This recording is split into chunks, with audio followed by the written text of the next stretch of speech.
Hey, John McLaughlin Superstars, time for another story.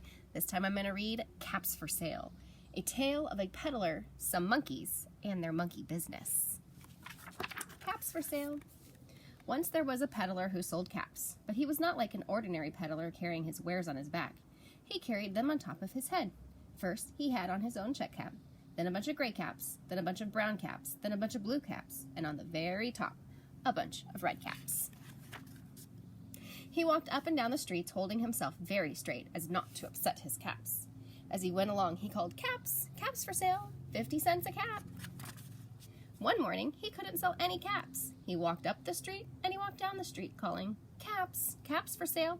50 cents a cap!" But nobody wanted any caps that morning. Nobody wanted even a red cap. He began to feel very hungry, but he had no money for lunch. "I think I'll go for a walk in the country," he said.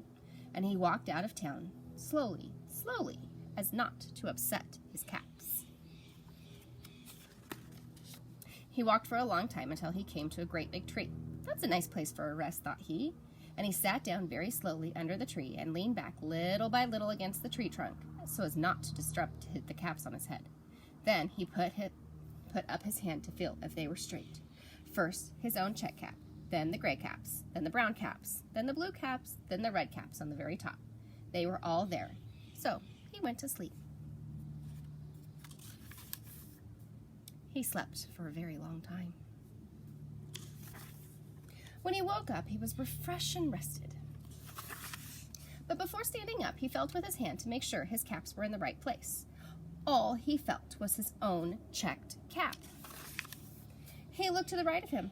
No caps. He looked to the left of him. No caps. He looked in the back of him. No caps. He looked behind the tree. No caps. Then he looked up in the tree. And what do you think he saw?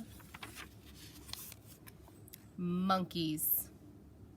On every branch sat a monkey. On every monkey was a gray, or a brown, or a blue, or a red cap. The peddler looked at the monkeys. The monkeys looked at the peddler. He didn't know what to do. Finally, he spoke to them. "You monkeys, you," he said, shaking a finger at them. "You give me back my caps." But the monkeys only shook their fingers back at him and said, "Tss, tss, tss, tss." This made the peddler very angry. So he shook both his hands at them and said, "You monkeys, you give me back my caps." But the monkeys only shook both their hands back at him and said, "Tss, tss, tss, tss." Now, he felt quite angry. He stamped his foot and he said, "You monkeys, you give me back my caps." But the monkeys only stamped their feet back at him and said, "Tss, tss, tss, tss." By this time, the peddler was really angry, very angry. He stamped both his feet and shouted, "You monkeys, you must give me back my caps." But the monkeys only stamped both their feet. And what do you think they said? They said, "Tss, tss, tss, tss."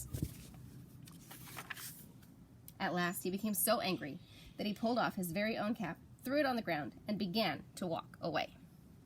What do you think is going to happen next? But then each monkey pulled off his cap.